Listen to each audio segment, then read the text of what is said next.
Merci na Congolais nous sali kolanda biso de partout ba Congolais de père et de mère Stani Boy Chintwa ba zunde momutombo ba chena ba munande mba ba jinga ndimba ayena tongwa lelo vraiment ko solola na bino avant to banda lisolo na biso na ko senga na bino vraiment bokota ebele bokota vraiment ebele bola eke émission parce émission lelo ezaki toko makasi hein émission lelo vraiment bokolanda ba aventure ya Martin Fayulu na ba tonae na France je vais vous expliquer quelque chose sur les aventures oyo basali na kati ya France na kolakisa bino vraiment ba makambo ebele o vraiment ba congolais ba koyoka mitema pasi parce il y a d'autres congolais na niveau ya France wana bolimbisa nga terme hein, o vraiment mituna bango ezosala nano bien te jusque là parce bozali libanda ya Congo bozo vivre à l'aise mais biso batu toza na kati nde tozoyoka pasi biso batu toza na kati nde tozali komona réalité ya makambo.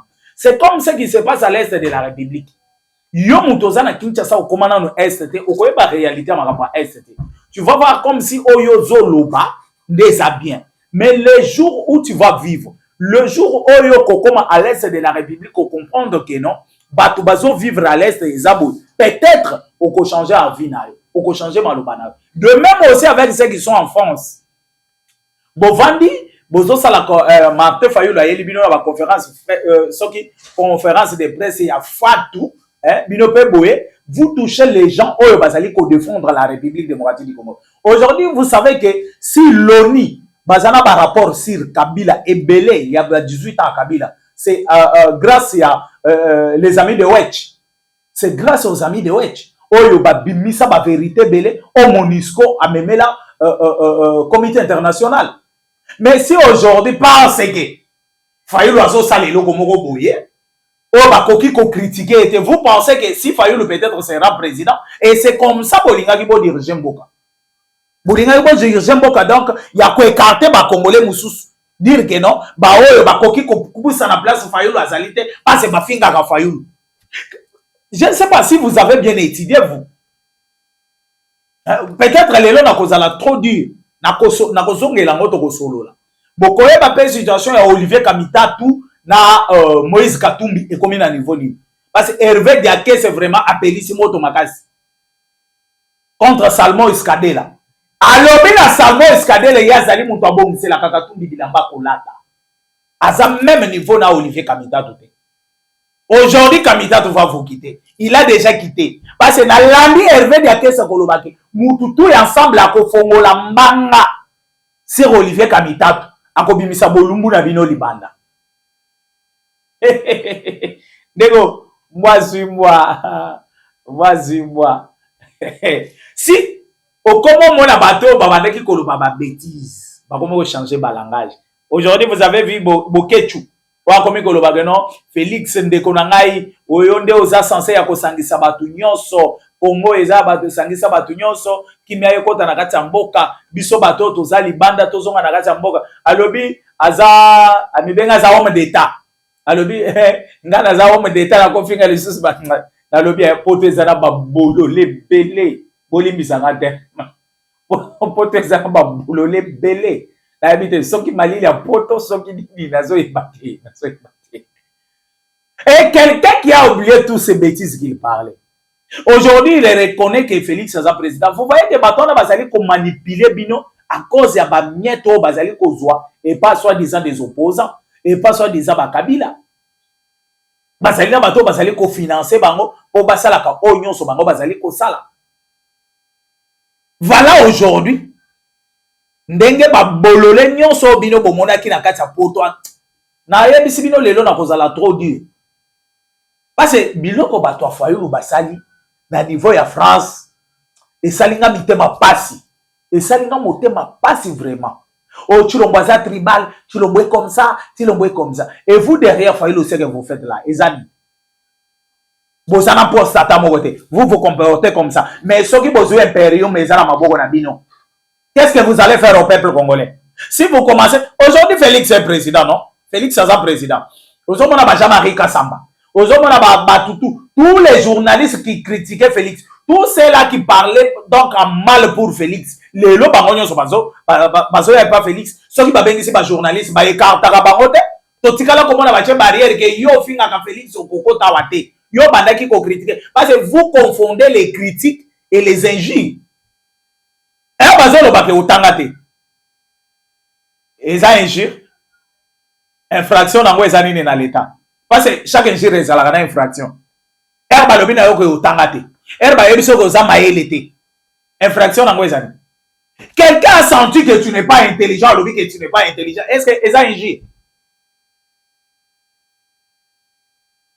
Il a qualifié ce qu'il a vu en toi. Il a qualifié ce qu'il fait sortir. Peut-être il a analysé ce que tu fais sortir de ta bouche. A trouvé que tu n'es pas intelligent. Et vous confondez les choses. Et vous vendez n'importe quoi français, belé, mais Maël n'a mis tout exaté. Maël n'a mis tout exaté. Si Fayoulou a combattu le président, peut-être Bolinga qui peut tirer biso pour bandakobenda biso la mabele, ou bien je comprends parce que votre leader c'est un tribal, Azamoutouaba haine, c'est pour cela il a intoxiqué les autres pour beaucoup taper la haine oyo yazala kanango. C'est comme si Fayoulou Azalaki président a co-dirigé la République démocratique du Congo sans autre tribu. Parce que Moutouboya critique à Kangai, yo okolongo la nationalité congolaise. Donc si tu es président, Donald Trump qui est président des États-Unis d'Amérique, baso critiquer aux États-Unis. Est-ce que yo tika le monde Donald Trump passe à sa conférence de presse moko boye, ba benga na batu mususu ba lo bageno parce que vous critiquez Donald Trump. Vous avez quoi dans vos têtes là? Vous avez quoi?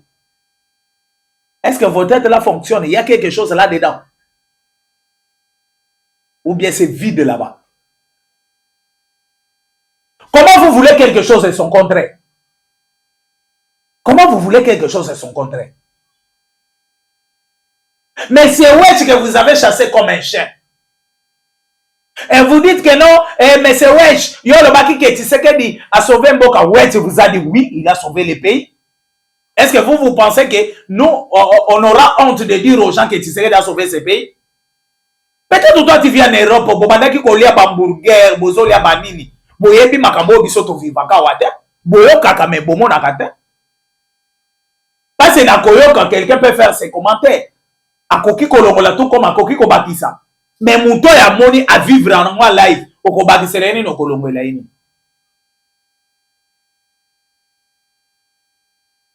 Ouais, tu vous as bien répondu, oui, tu serais à sauver ce pays. Et depuis que Fayoulou est dans l'opposition, parce que ceux qui ont parti dans l'opposition, l'IDPS que vous voyez là dans l'opposition, l'IDPS a sauvé Kamboka na Tambo, l'IDPS a sauvé Kamboka na Eloko, mais Fayoulou depuis qu'il est dans l'opposition, Nini assez à salaire déjà, Fayoulou prononcer tout simplement les noms de Kagame, c'est Kagame qui tue à l'est de... Non, nous sommes tués à l'est de la République par les rois, de Yasuka Karana. Mais dire que c'est Kagame qui est à la base, c'est Kabila qui est l'auteur de tout ce qui se passe à l'est de la République. Wane comme la Fayoulou kilo na munoko. Babomi, bino bolaki peut-être que na conférence de presse wana Fayoulou akoloba makambo moko boya malonga, mais tala buzo balobi na kati ya conférence de presse na bino. Il a parlé que des bêtises. Asengi na Kabila zongo, asengi na Tshisekedi Kabila ya na dialogue. Nanga dialogue. Ce sont ces gens-là, Bangonde Bapesa Tshisekedi pouvoir, Tshisekedi Azora septembre. Au moins, elle besoin de 10 personnes, 30 personnes. Fayoulou incapable, opposant, incapable même de mobiliser 200 personnes ici à Kinshasa. Incapable. C'est pour cela qu'il a fui. Aïbaki que les 15 montants qu'on bimana balabala pour soutenir marche la Bamazati. Ndaki maki mbam. Aki na poto. Pour aller ba marche na tokete. Nego. Totira ba aventure. Bovanda na poto, bosala ba aventure na bino, malile beta na bino na mitu, botika biso na Congo tosi to misana boto vivre boy. Mais soki bino moko na poto bato bazali ko yebisa bino vérité bino boko mo telemena ba. Oh mais c'est Wedge a kokota na conférence de presse ya Martin T ya président Fayoulou te président ni yamboka ni. Akendo sala ki président na Sénégal. Akendo sala ki président na Sénégal. Quelqu'un azali ko rouler bino tout le temps. Mais vous comprendre. Est-ce que vous pouvez me relater vraiment le parcours de ya Fayoulou na politique?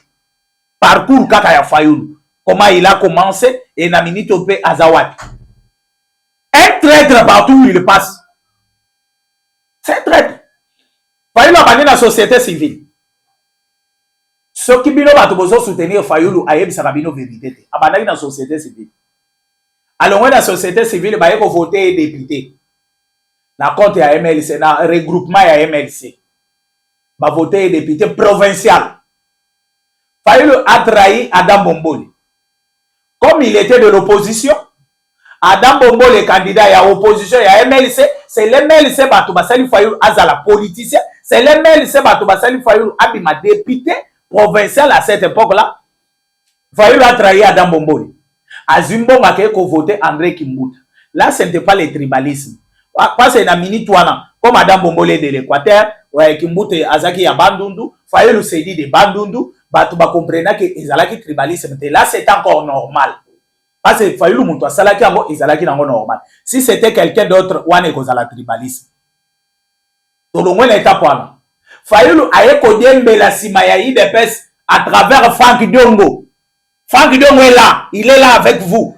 Ba vidéo ya Diongo ezali alobi ye muto amema ye pembeni ya Etienne Tshisekedi. Aye pembeni ya Etienne Tshisekedi abandiko. To sali rassemblement. Soko so yebate. Fayulu a reçu un rassemblement à commission ya yi. Après la mort d'Etienne Tshisekedi, Fayulu a se rebellé na bato bazaki na bango baki do sala rassemblement na Kasavubu. Vous connaissez toujours Fayulu. Azala kaka mauvais côté de l'histoire. Il y a ça kaka mauvais côté. Tolongwe na étape wana. Toye tokomi na élection eleki. C'est Fayulu qui va trahir Tshisekedi en se ralliant da bato mususu o bazaki simanaye pour que Fayulu soit candidat. Déjà ba monter plan na bango depuis ici à Kinshasa, comme je l'ai dit. Fayulu aye comment comme si à côté de rouler Tshisekedi. Mais Tshisekedi a déjà toutes les informations. Azalaki déjà la information nyonso c'est que Fayulu ba montaki déjà na ba déconaye soi-disant des opposants. Ba ke na Genève, il a tenté ses aventures et s'inviter. Tolongwe na Genève, Tshisekedi akei na Kenya na Nairobi. Akei pe balandi pa ba François Mambachi Shimbi, balandi pa ba Vital Kamerhe, balandi pa ba bakei na Nairobi, bakei ko sala pe bloc na bango ya cash. Tshisekedi a bimi président. Avant que Tshisekedi soit président, Fayulu aya yebisi biso avec machine à voter, to voter te, to kende na élection te. Tout ça ezalaki pona ko favoriser Kabila, que Kabila reste au pouvoir, que Kabila continue kozala na pouvoir, a manigancer biloko mususu. Que Kabila manigancer biloko mususu. Et tous les plans de Fayulu tombent à partir de ces jours-là. Et c'est à partir de là les gens ont commencé à comprendre que non, Fayulu c'est un aventurier. Tolongwe na étape avec Fayulu. Baye kozape Félix comme stratège a zupe a injecté pe mutu moko na kati na bango. Montana a commis quoi attaquer pe Félix. Bango bangoni comme ils ne sont pas politiciens, ba commis comment on a comme si bas ensemble na Montana. Montana a tiré tous les bêtises bazo sala zoti de la Félix. Ayebi se ke ba plan bo izabo plan lolenge pe ba fongola ki eli susu avant que na Genève. Petit na yemo ya fongoli ya eli se vie ke ba tala na Genève plan izabo. Balongwe kuna Matungulu à comprendre. Les premières moutons à comprendre que c'était Matungulu. Aye abi ndeko ngai pesa ngai ngana bena. Banome mbala moko na band akei. Tilelo yo ka Matungulu azwa ya vanda kimia. Bemba comprendre je. Aya continue je. Muzito à comprendre je. Fayulu c'est même Fayulu là. Tu es dans l'élection en 2023 avant que nani akota qui Muzito akota. Tu es dans l'élection en 2023 ayebisi batutu bazaki tout autour na bino bato bozo fongola miso na Europe pour na ko simba nani monsieur Wetch na nini na zoto bozo sala ba bêtise Fayulu akopesa binoni akosali la binoni ata Kabila pese ba million akolia moye moko azana ba Alexis légal ao azaki na ba bolojwa banani pourquoi ba quitter. Ils ont compris qu'il n'est pas leader. C'est quelqu'un qui a constaté dans Malobanae. Et c'est quelqu'un qui veut toujours dribbler les autres. Mais dans la politique, les Arabes sont dribbler à côté. Les Arabes sont dribbler à côté. Dans le monde de la politique, ils sont dribbler à Kangi, à Ebiso Keba. Mais Fayulu n'a pas compris ça. A dribbler batunaye pe ba comprendre pété oh non postulé des élections na chilomba organisé boy na boy na souka na dernière minute c'est Fayulu qui vient postuler bato nyonso wana peut-être Alexis les gars là na balinga bazala ba député peut-être ba ndeko nani epenge balinga ki bazala ba député balinga bazala ebele derrière Fayulu oh balinga bazala mais aujourd'hui Fayulu est en train de marcher on a koluka ba pesa est prématuré. Et c'est même Fayulu là qui dit aux gens, il faut que balabala, nous allons empêcher Chilombo de ne pas changer la constitution. Mais c'est même Fayulu là pour ses intérêts, il va chercher les impérialistes, Bayako Sengelae, à comme premier ministre. Mais au Kokoma premier ministre, on imagine parce qu'on n'a pas changé la constitution. La constitution reste toujours la même. La constitution va changer et en gros ils ont travaillé jusqu'aujourd'hui. Pour ma première ministre, il faut aller dans parti majoritaire dans l'Assemblée nationale. Les partis majoritaires, c'est l'IDPS. Ce qu'on y a Fayulu, au ma première ministre dans ma génie. Au ma première ministre dans ma génie. Vous comprenez que Fayulu, c'est un dribbleur. Mais dribbleur, c'est quoi à ma bé? Ou à bêta rabati foyer des eaux quand ma yé moko na makolo. Ils en ont placé les eaux qui étaient. Azo miso pa yé moko. Et Bino Pebo Telemi, Batata Bikolobo. Il n'entrera pas ici. Il n'entrera il n'entrera pas ici. Et ceux qui ont Chakota qui n'a pas ça va changer quoi? À côté de ça va changer quoi? Ça change quoi? Likez-moi l'émission s'il vous plaît. Likez-moi l'émission. Likez-moi l'émission. Likez-moi l'émission. Partagez-moi l'émission. Badeko. Tomeka Kokota les solos Moïse Katumbi. Avant de clôturer, dans les solos, il y a 54 sénateurs américains. Démocrates, pas républicains. Démocrates. Oh, le tomoni de Steve Wemby a changé information. Non, nous avons changé information. Beaucoup là. Au côté de compte X, on change information. Non, nous avons changé information. Beaucoup là. Beaucoup là. L'objet, je vous ai expliqué sinon. Si Nani conseiller à Kagame ou à Bimaki, ceux qui me c'est Tito. Ou à Bimaki, oh non, Rwandais, Banyamurega, partout où vous êtes, bon, mais Mamindou qui bon de la Madeleine, à Bino na Congo, na Burundi. Ça sont des aventures. Oh, Bazana Gaza Sala. Na expliqué Bino que l'aventure a des abagés na Bango. Le lengue Bazana Batu na Bango déjà na Uganda, Bazali ko recruter Batu. On a Koko à l'est de la République et que non, Bakoya Kobunda, Bakoya Kobunda, Bakoya Kobomande, Banyamurega. Ceux qui babomi Banyamurenge, c'est pour cela vous voyez les messieurs à ça là qui déjà annonce en avance. Pour ceux qui Banyamurenge babandi kokufa, bango bako changer ce version à masolo na bango que non. Au moins parce que tobele là qui Banyamurenge babanda ba se ba revendiquer mabele na bango, tu sais que datindi batu babanda ko boma Banyamurenge. Po ko nini na bango plainte na bango ba portaki les chefs de l'état na ces pays que non. Tu sais qu'il y avait tué les massacres qui Banyamurenge. Tant que massacre à Banyamurenge, ça passe en 2004. Là, tu sais qu'il n'était pas encore président. C'est Kabila Moutazala qui est président. Il faut commencer d'abord à arrêter Kabila. Banyamurenge, en 2004. Les Bakoufa. Tu sais que Moutazala en 2004, tu sais que Azala wana combattant de l'IDPS et les parlementaires debout. Bazana Bitumba wana malu. On a référendum. Vous oubliez ça? C'est que tu sais que Boma qui Banyamurenge na machine. Et tout ça pour Herbatona Bakokota Baba na Boma Banyamurenge, Bazo Bera na Balati Sango, tu sais. C'est que au plainte na bango na CPI et poids. Baloba oui, malgré en 2004 il n'avait pas tué. Voilà maintenant en 2026, il y a eu un bomi bango. Talandenge Bakati Banyamurenge bitou.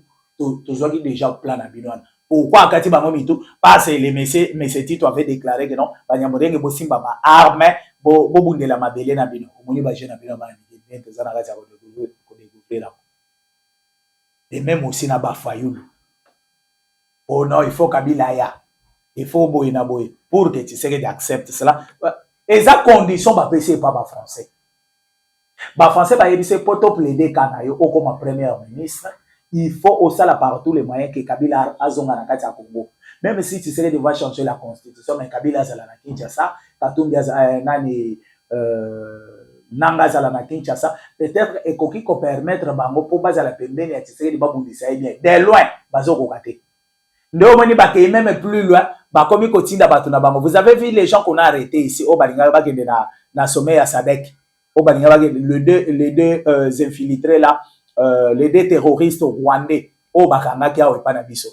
Au zaki même na ba passeport ya République démocratique du Congo, bazana ba macaron ya ko participer na kati ya réunion à Sadek na kombo ya République démocratique du Congo. Donc bazokende ko représenter la République démocratique du Congo, mais ba rwandais. Mais ba rwandais bazo ke de ko représenter la République démocratique du Congo. Ndo yo kaki panzana ki ono bakangi bato balinga ki ba assassiner Fachi tout ça. Bakangi bam. Ils sont là. Il faut que Kagame aya ko justifier bato na ba se justifier devant le peuple congolais ba lo bakagama tindaki bango na mission na bango ezalaki.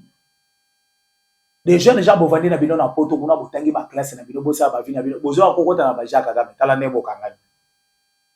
Vous pensez que bakotika bino na facilité? Bakotika bino na facilité. Et tout ça, ils allaient aventir. Landa sikoyo du solo ya Monsieur Diakese. Deko, erto ebisaka bino que ces gens ici bayata na kati omoni politique Katumbi azalaki nango amemaki même tina football. Ayatali na vita joueur moko boya azopela makasi. Akosomba joueur ana ta yebi ke poste kozala te ya kochaina mazembe mavanda ta na bande de façon que vite à perdre kaka joueur ana. Joueur ana ke dosi la carrière na ena mazembe soki ata vite bana ofuta c'est un exemple. $10,000 vite bana ofuta e. Katumbi akoyebisa bando zo $25,000 mais akite kaka vite. Kolonga vite na mazembe ata zo vanda na bame azo kaka $25,000. Mais avant dina ena ba.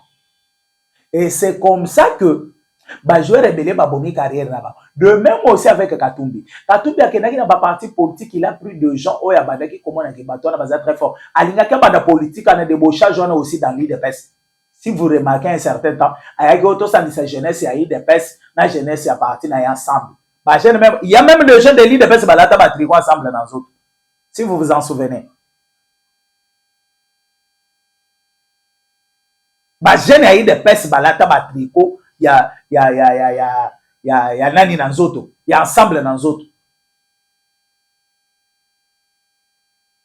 Batambola nango na Kinshasa.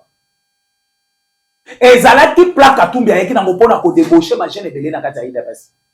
Mais comme l'IDPS c'est l'état d'esprit Katumbi akokate. Mais si ce n'était pas pour l'esprit de l'IDPS, ebele balinga bazala héros ensemble. Et c'était ça. Katumbi ayeki na plan ya ko récupérer tous les forces du progrès. Balider, ceux qui balider na bakendaki ensemble, balinga babenda ba du progrès nyonso bakendaki. Alinga kazo balider ya ba parlement debout.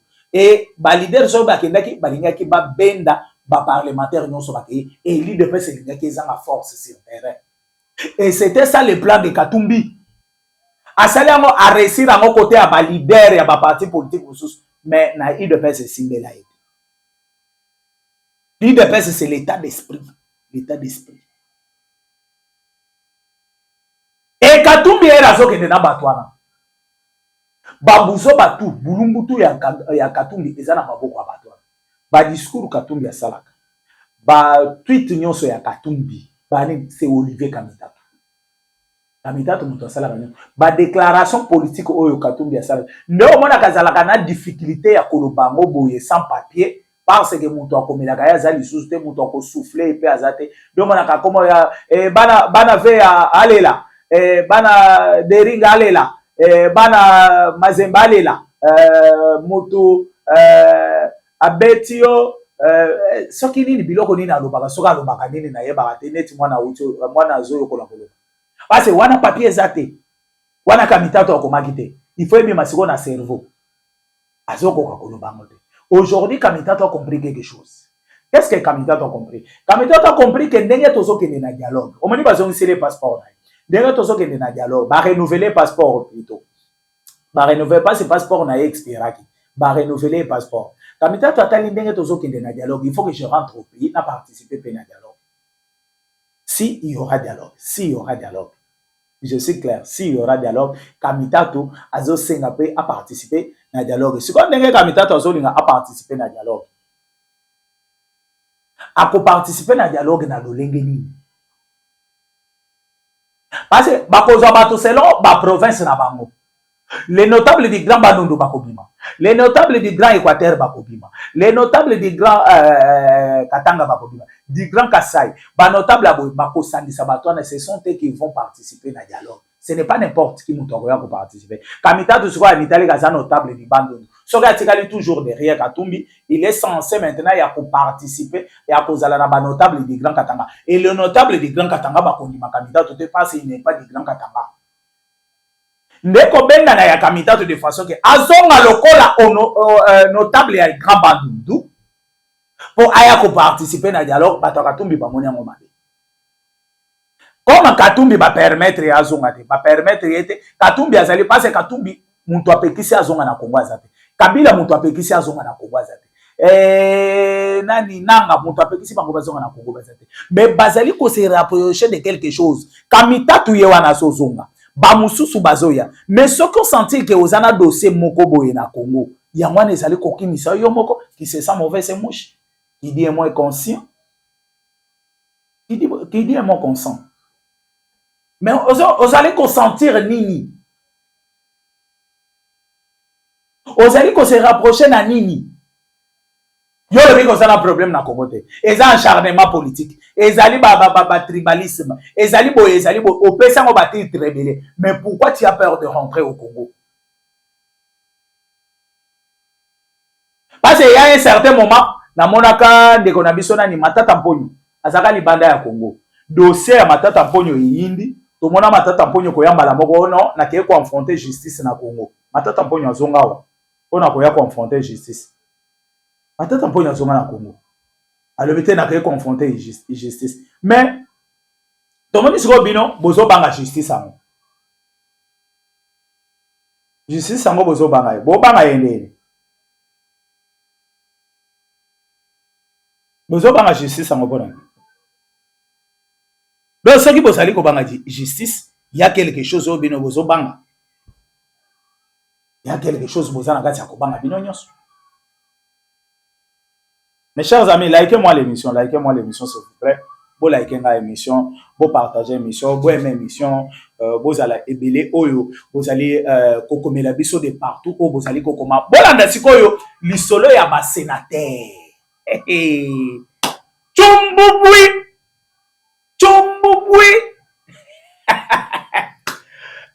Steve Wemby, ko changer makambo ba sénateur balobité, ko balola dossier te. Yebisa ba congolais vérité. Bon like émission s'il vous plaît. Bon like émission. Bon commenter la émission vraiment. Bon commenter émission. Makambo koko ça, merci beaucoup.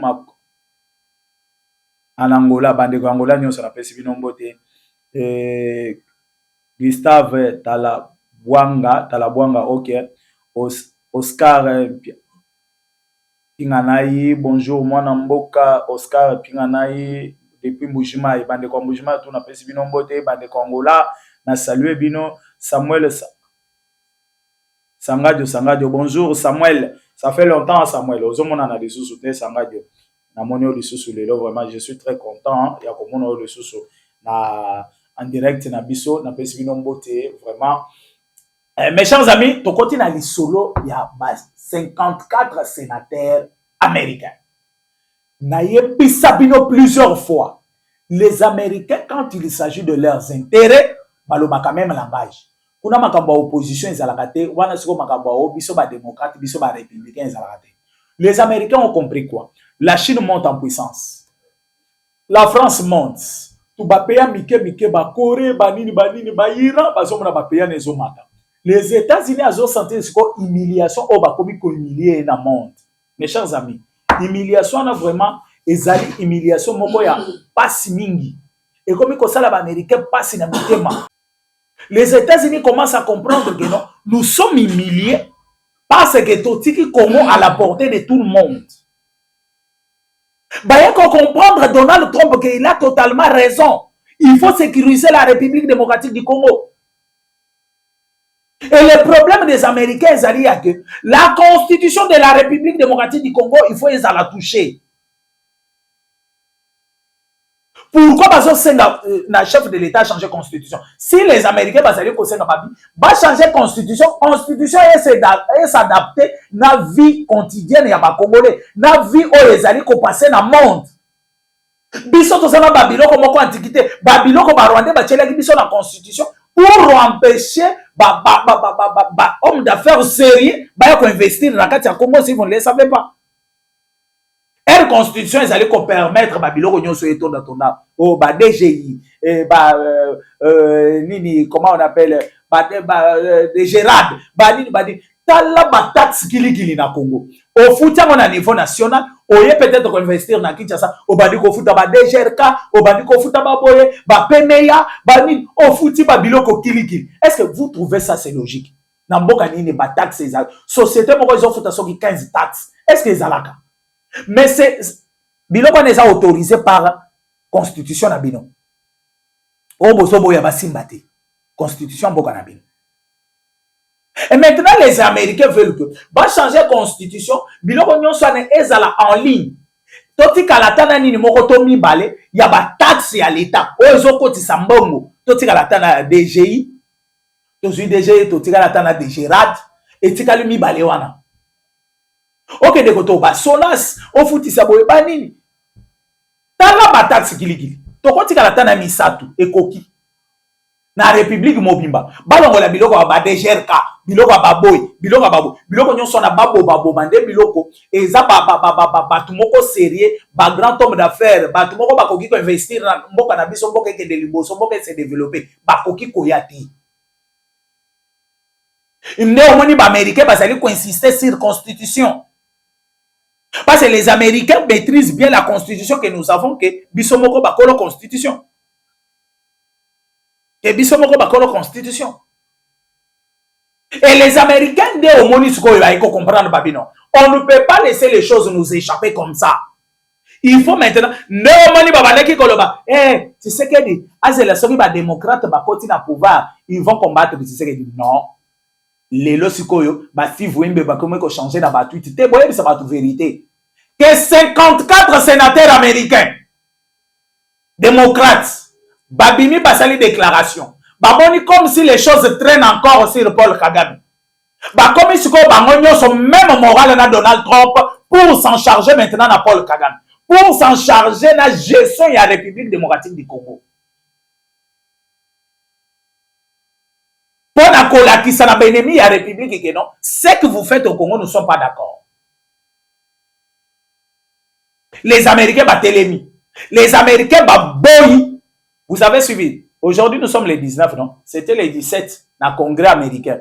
Oyo ba sénateur démocrate ba décidé 54 sénateurs démocrates au ba telemi balobi que non. Il faut constitution à la République démocratique du Congo. Et ça va changer parce que c'est la constitution qui va sécuriser beaucoup de choses. Même nos minéraux sera sécurisé par la constitution. La République démocratique du Congo est qu'on la sécurisée par la constitution. Le Rwanda n'aura pas les trous. Il y a kokota les sous na la République démocratique. Mes amis, likez-moi l'émission. Likez-moi l'émission.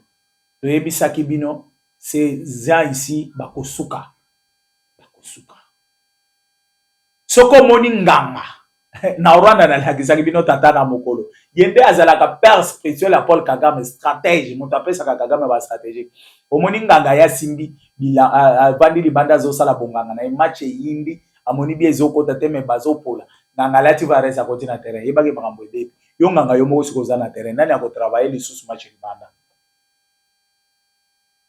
Ne omoni batu nyonso na bazana kati ya kolela lela. Ba fayulu batelemi ote fo Kabila ya. Kabila ya wat. Akoya na ndako akoko na bino awate. Awa na Congo akoya te. Merci na komi na suka ya émission na ngai. Mon numéro est plus 243 82 75 76 085 plus 243 82 75 76 085. Na pesi mbote na ba Congolais tu ya libanda